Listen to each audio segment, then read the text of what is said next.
Welcome to the Counselling Tutor Podcast, the must-listen-to podcast for students of counselling and psychotherapy. Here are your hosts, Rory Lees-Oakes and Ken Kelly. Hello and welcome to episode 69 of the Counselling Tutor Podcast with me, Rory Lees-Oakes. And with me is the man of many T-shirts, Mr. Ken Kelly. How you doing, Ken? Very, very well. Busy time for me. Glad to be here. Glad that we have such a super packed episode here today as well. One that I know you're going to find some value in. We are opening up, speaking about whether you should tell your client when on placement that you are a student counsellor. And if you are going to tell them, how do you tell them that, and what kind of effect can that have on the counselling relationship? Practice matters today, I know, is going to be a big hitter for so many people, especially this time of year. It's all about placements. Give us a bit of a tidbit, Rory. What can we expect? Yes. Well, what I'm going to do is I'm going to explain how you can make the most out of your placement and use that time very productively, which will help you in your career going forward. Excellent. Really looking forward to that one, and a hotly debated topic. I wanted to say topic to the debate there. Sounds like a chocolate on our Facebook group. And then we're going to be closing off today with, can a counsellor counsel? Can they rightly counsel if they are struggling with their own clinical depression? So that's going to be an interesting one. And of course, we're opening that up to debate. But we're going to be starting by looking at, should we tell a client when we are a placement counsellor that we're still studying, that we are a student counsellor? And of course, our topics are informed by you. We don't make them up. We look to you for our topics, and they come from our Facebook group where we have over 16,000 active members discussing, suggesting topics. And can you just tell us how we can become a member of that Facebook group, Rory, and then give us a rundown of the actual question that came in? Well, it's super difficult to join our Facebook group. It's super difficult. All you do is you go into Facebook, you type in Counselling Tutor, and you find us. We're a closed group. So if you click on, you knock on the door effectively, we let you in, and there you are in the big party with 15,000 other people talking about the world of counselling and psychotherapy. Awesome. So just search us. You can also go to our mother page, counsellingtutor.com. Click on the top right-hand side where it says Facebook, clues in the name, and you can get in the same way. And we'd love to see you. And our first question is actually from a new member, Ken. Isn't that fantastic? And it's a storming question. So hi to Jill Shearer. And she's a new member. She rolled in on the 27th of January. She came into the party. She probably heard all the sounds of the disco going on and the flashing lights under the door. And she came in and she said, I have a question about disclosure of fact that we are not fully qualified counsellors, still in training. And my personal feeling is that we should be clear about our level of qualification when contracting with a new client. However, I have come across differing views among fellow students who feel it's not necessary to explain. Well, I think that is a absolutely storming first question, isn't it? Oh yeah, it really is, and it's a question that comes up again and again. It came up when we were tutoring together, Rory. We used to get it from our learners, and I certainly get it in clinical supervision. If somebody is in placement, they usually at the beginning of their placement might come in and say, "Ooh, how do we do this? Do I tell them?" And of course, I can see where the question comes from. It comes from the point of view of, we know that we have done the learning and we know that we are fit for practice because we've been signed fit for practice. But if we give that information over to a client, would the client view us in a different way? And I think that the fear of disclosure might be based in that, Rory.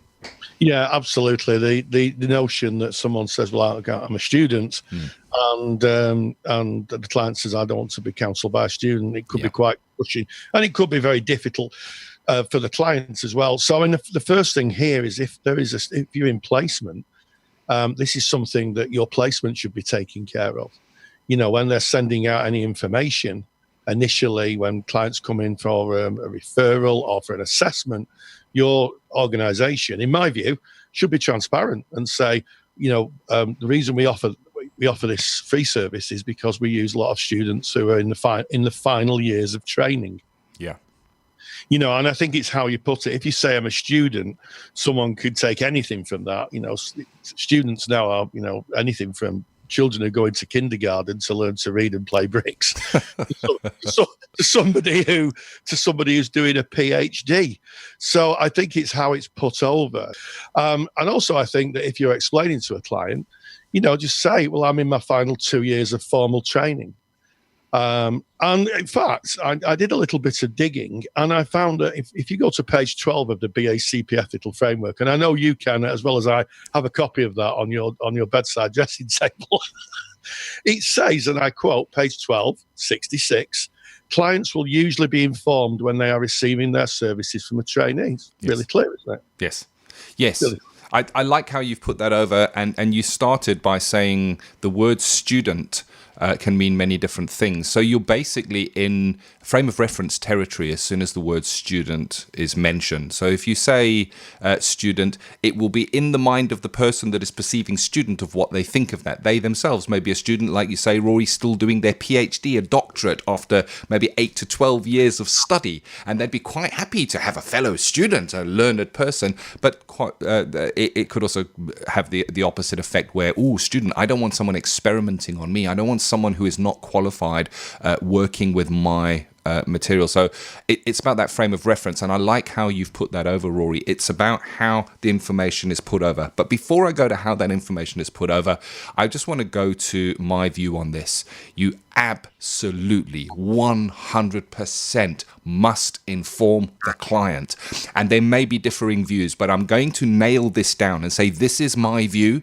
And I can see, Rory, with the nodding of your head, that it is your view as well, because it's about transparency. It's about congruence. And Carl Rogers speaks about congruence, and it doesn't matter what modality you practice. Congruence is part of that. Being real, being truthful, being transparent with the people that you are working with, because that's what we expect of our clients. So if we're holding something back, I wonder what effect that may have on the therapeutic relationship. So there's my starter. I'm nailing that down. Yes, it must be disclosed. But how it is disclosed is, I guess, up to the individual. So the way that I worked with it is, instead of using the word student, I used the word placement. I am a placement counsellor. And then I would say, let me explain what that means. Placement counsellor means that I've gone through my theory and my practice and my ethical studies, but there is a part of my studies where I am still under the college. I am under a supervisor and I am in placement, and it's to make sure that if I come across anything that I struggle with, that I've got the support there. That's how I explained it. And I never had a single client in my placement times, and I worked in a doctor's surgery, so I had a lot of different clients coming and going who had an issue with that. But if they did have an issue with that, I had a contact list to be able to refer them to somebody who was qualified within the same practice. So they had that choice. Yeah, absolutely. And it does come down to choice. So one word on a little word on students. They are the most fantastic resource that is ever about. And I'm going to share a little bit of my experience. When I did my qualification many years ago, the qualification that I taught Ken, because Ken was one of my students, that's no secret, was a higher level qualification than I took, for sure. And when Ken taught with me, I remember him sitting next to me one day when the students had gone, and he said to me, "We never covered this in our qualification." Yeah. The reason for it is through the years, awarding bodies, and in fact it's the government now, because it's the government who set the curricula to some extent of Ofqual, who set the curricula for professional qualifications, have leveraged in more and more and more. And what placements are getting, and what you guys are, students, you are right on the arc of your learning. Yes. You're never going to be in a better position ever, because you've got your supervisor, you've got your tutors, you've got your study group. No other time, I don't think, after you qualify, will you be in a better place, unless you go back into formal education. You may do a master's degree or a PhD, but I think that if there is, and I hope that placement providers are listening to this, if a placement provider is saying to their students, don't tell the clients, what do they think about their resource, their students? Ouch! Cutting edge. You're on the cutting edge when you're Absolutely. a student. You're getting the information from the richest of sources. It is the most up-to-date information that you're going out with, and I agree with you. It needs to be in your contract, and if it's not in your placement contract, hey. Exercise candor, that's in the BACP ethical framework. Go to your placement and say, hey, why don't we let our service users know that we are placement counsellors? It should be in your contract. And I'll tell you one reason why it should be in your contract: because of confidentiality. It's a cornerstone of counselling. And we break confidentiality only in very, very specific conditions. However, I take a client's information to a supervisor. So I would say to a client when I was contracting that as part of my ongoing professional development and the monitoring of my practice, I will take elements from our sessions to my supervisor, giving them the information of how their information is used. So here's the question, and this is where it gets tricky. Do you take anything from your client's presentations to professional discussion with your peers within your college? Because I know, Rory, we used to have a session on professional discussion where the learners had the support of the college, the support of their supervisors, the support of their peers, and they might bring and say, I'm working with a client and with da-da-da-da, and I'm stuck in. Well, that's the client's information. You can't break that unless you've contracted that with a client. We were very clear on that, saying when you are working with the clients and you're doing your contracting, you just put in the extra line. And I have professional discussion with peer placement counsellors where there are times where I may take elements of sessions in there, but if I do, I wouldn't take your name in or anything that might identify you. But it is vital. It is vital for transparency, and I think it is an ethical obligation. But that's just me. I'm not speaking for counselling as an industry. I'm speaking for Kenneth Kelly. That's who I'm speaking for. Well, there we go. And Kenneth Kelly speaks with some authority. And I speak for Rory Lees-Oakes when I say I think that... I think that it is an ethic. I agree with Kelly. It's an ethical imperative, and if there are any placements listening who insist that their students don't tell, maybe they need to have a bit of a sit down. Yeah, a bit of a sit down, a bit of a think, because all you have to do is, if you've ever taught counselling, as me and Ken have, or you run the groups that we do, you just see what an incredible, fantastic resource students are. They're in our Facebook page every single day. What about this theory? What about that theory? Yeah. How does this work? How does that work? Motivated, dedicated people. Fantastic. I love it. And you know what? I just want to end this off by saying I am a student counsellor, because I learn all the time. When I have a session with a new client who maybe comes in with a new presentation, we learn together. I'm always learning. I do CPD all the time. I think that we are, I'm happy to wear a hat, cover up my bald head, Rory, that says lifelong student. And I'm proud to say that. I think when you stop learning and you know it all, that's when you should be worrying. Absolutely. And if you look at all those books behind me, that means I'm a student. I learn something new every day. There's not a day goes by when I'm not either writing the lectures or doing something else, some handouts, where I go, I never knew that. Wow. Or, wow, I could contextualize that information in a new way now. Fantastic. Absolutely. So to come to the end of that, there's that great question.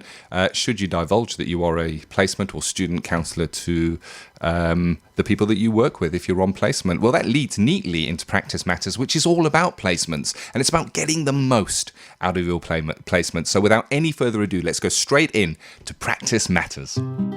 Practice Matters. Making the most of your placement. For those of you who progress onto a diploma or maybe a degree in counselling, the course curriculum will ask you for some work experience. Certainly this is the case in the UK. And this takes the form of an apprenticeship where you'll gain support from your tutors, peers, and most importantly, your placement, who provides the opportunity for you to work with clients and gain experience. Now, not only are placements really useful for getting those dreaded hours in, every student talks about getting their hours in, but they're also a bit of an untapped resource for other areas of your professional development and maybe your future career. They're really good for building contacts and resources which may help you when you graduate, because at some point, hopefully you'll graduate, and then you'll be looking to build your wider contacts up and to go and get a job. So I'm going to give you some useful tips to make the most of your placement. These won't fit for every single placement, but almost certainly some will. And the tips that I was given when I was a student, and I found them mighty useful. So the first thing is network with other therapists and staff at the placement. You'll be amazed at the untapped knowledge you can gain over a cup of coffee or a cup of tea. It's true. When I had a placement, I was absolutely amazed that the woman who answered the phone in the office had basically a polymathic knowledge of mental health services across where I worked. She was literally like an A to Z.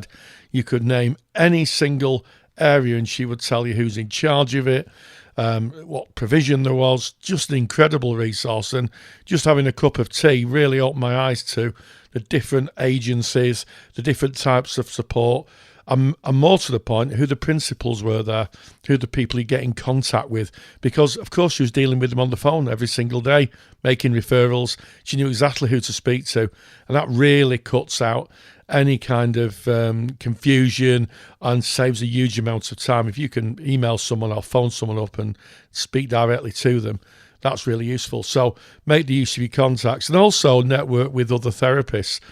One of the things that I saw when I worked as a placement was that they just had a wealth of information. As I said earlier in this podcast, students are just like a gold mine because they're right at the cusp of their learning. They're getting all the new information, brand new. It's brand new to them, and they will share it. And I can remember some just wonderful conversations that I had that filled the gaps in my knowledge with other therapists. Some who were placements who were doing a different type of course, and others who were experienced therapists. So make the most of that resource. It's fantastic. I'd also inquire if there's any training or CPD opportunities the placement provides. Some agencies offer free or subsidised training programmes. So a lot of bereavement charities will ask you to undertake a course in bereavement.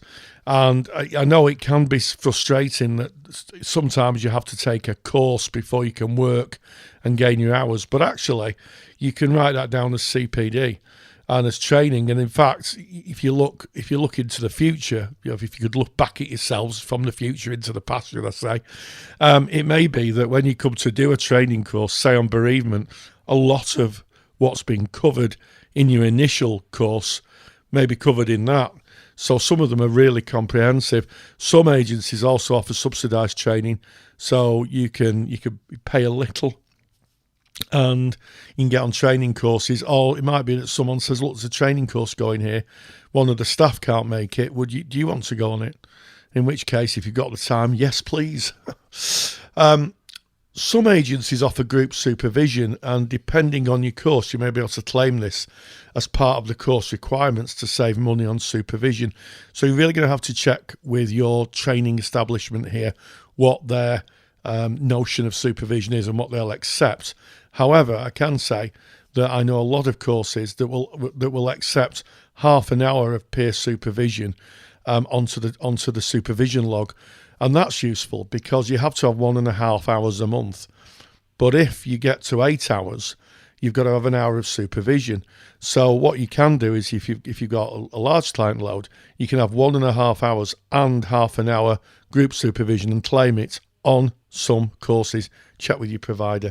But it's always useful. It can save you money. And here's the key thing, allows you to take on maybe a few more clients to get your hours down so you can get through your hours quicker. So that's useful. Some agencies have a staff committee. A lot of modern agencies, certainly my agency, had like a staff committee where you could ask to join and you went through an interview procedure and they would ask you your views on the agency.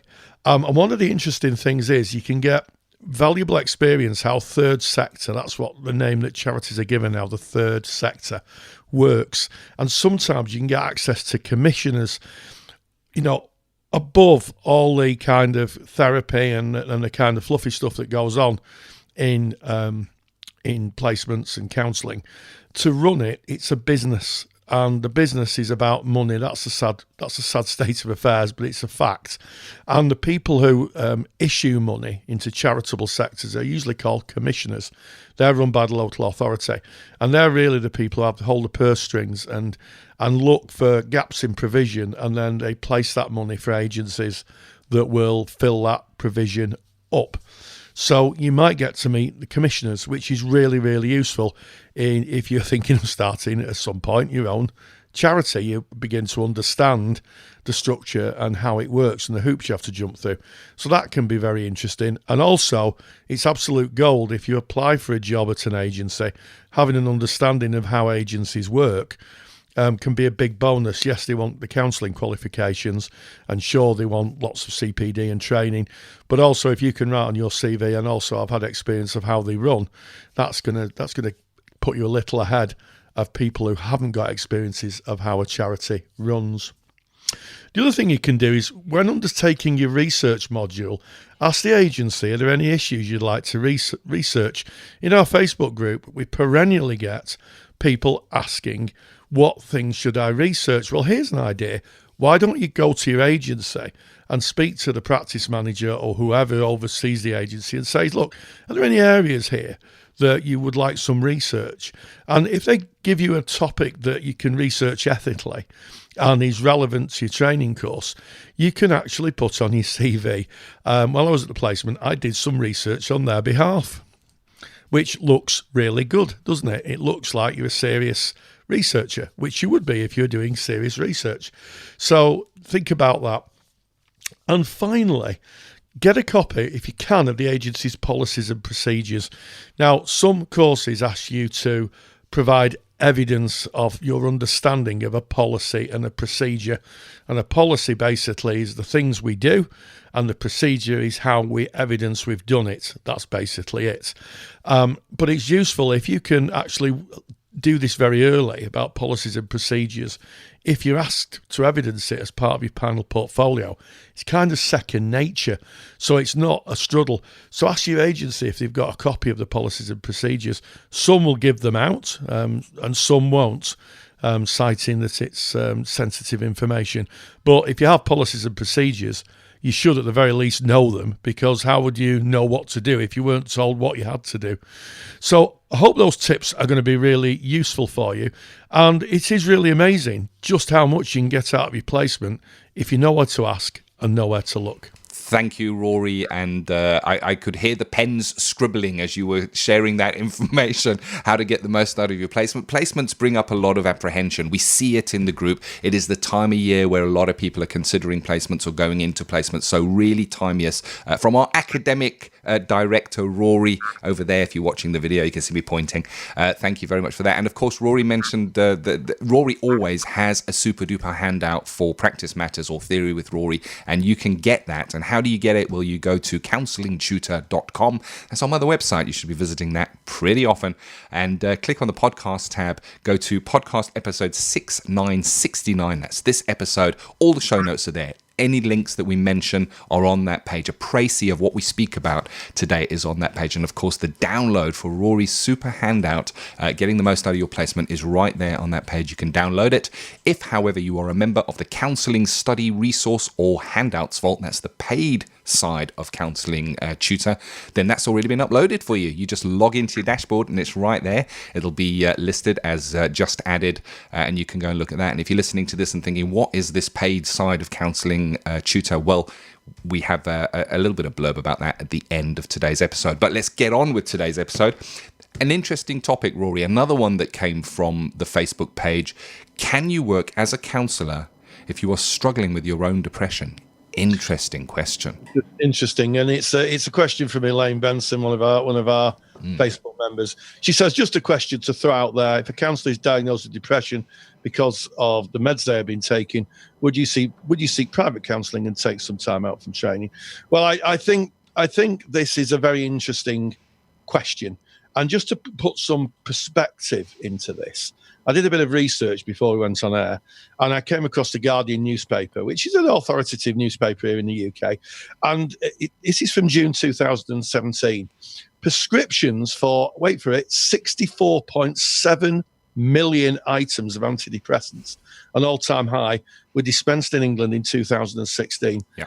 And the most recent data from the NHS, that it was up 3.7 million from 2015. Yes. So, we can safely say that we live in a society where people are struggling to some extent with their mental well-being. And, here in the UK, we've lived in austerity for the last 10 years. And, I would say from speaking to people, I know that for a lot of people, life's getting a bit tougher out there. Oh, yes. So the question is, can you be a counsellor if you've got depression? Well, I would say if you are taking medication, speak with your tutor. I know it's difficult. I know it's difficult, but I've had lots of conversations with students who've said, I've been to the doctor, I'm feeling, under the weather. And my view would be is that if you know when you're unwell, then, you can continue. If you're very unwell, you may need to look after yourself first, because, this profession is all about self-care. And also, one of the unique things about counselling is that we're asked to take our own personal therapy. And it may be, with waiting lists being so long on the National Health Service for therapy, that people have to pay for it as students. And I've seen students who have had a few difficulties in their life, really resolve them through therapy or make peace with them. I think the only difficulty, and I speak from a former tutor's perspective, if I had someone who had bouts of being really, really unwell, I'd have to take a principled view if that person could really engage in client work. And it's very, very difficult. And it's a very, very difficult conversation to have with someone and say, look, I can see that you're unwell. Do you really think you're in a place to counsel? So my view would be, speak with your tutor, be transparent, have a think. I'd also take a view from trusted people around you. Feedback here is essential. How do you experience me? And if people say, well, sometimes you can be really down, you can be really disconnected, then sometimes they can see things that you can't. But what I would say, just finally, is that I know a lot of people who are really good counsellors who take antidepressant medication.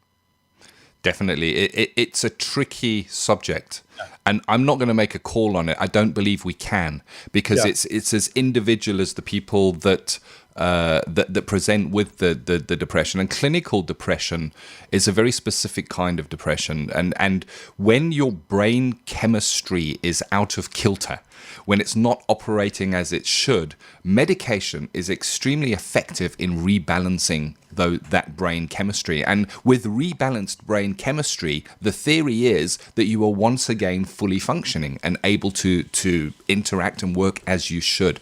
And I liked what Rory said. It's about knowing yourself. So much of counselling study is looking inward, is looking about who you are and getting in touch, dare I say it, I'm going to say it, with your demons, and knowing what the demons are and knowing what your unacceptable to self issues are, understanding and knowing what they are and being vigilant. When do they show themselves? When are they present in the counselling room? When are they inhibiting my therapeutic relationship with my clients? And there's the indication, because as soon as that is inhibited, it is no longer therapy. You are no longer fulfilling that condition of that psychological contact, fully being there with that client. And Carl Rogers' theory suggests that if psychological contact is not 100% there, then the relationship will fail, because it is a necessary condition. So it's about knowing self. It's about looking for help in the right places. It's about knowing what your support network looks like in the depths of depression. Depression is a horrible thing, and I use the word depression because that's the word that's written in DSM. But even that word was conjured up by a pharmaceutical manufacture company. But in the depths of depression, when somebody can't get out of bed, can't face the world, finds themselves in tears for no apparent reason, no, you don't want to be putting yourself into a position where you are there for somebody else with their pain and their burden. But if you're functioning, then I guess that's a call you need to make. What a question, though. That's what I love about our audience, Rory. It's a really good question, and it's a very sensitive topic. But from the research, you won't if you are listening to this and you're taking antidepressants, which there will be quite a few people, I would imagine, who's listening to this broadcast to because of the statistics. 64.7 million. Yeah, is that's a lot. I mean, I think we're only. There's only 64 million people in the country. So I think last time I looked. Last time you counted them, Rory. Last time I counted them. 1, 2, 3, 4, 5, 6, start again. So it is not unusual, but use the personal therapy. Have a long consideration, and most of all, take care of yourself, because you should come first.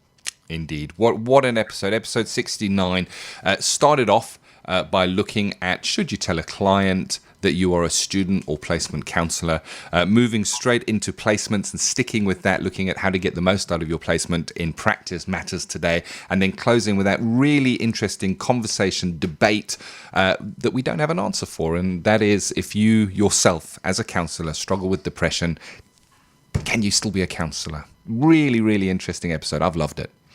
Yeah, and as always, stay grounded and stay safe. If you enjoy the topics and handouts here on the Counselling Tutor Podcast, then you will love the Counselling Study Resource.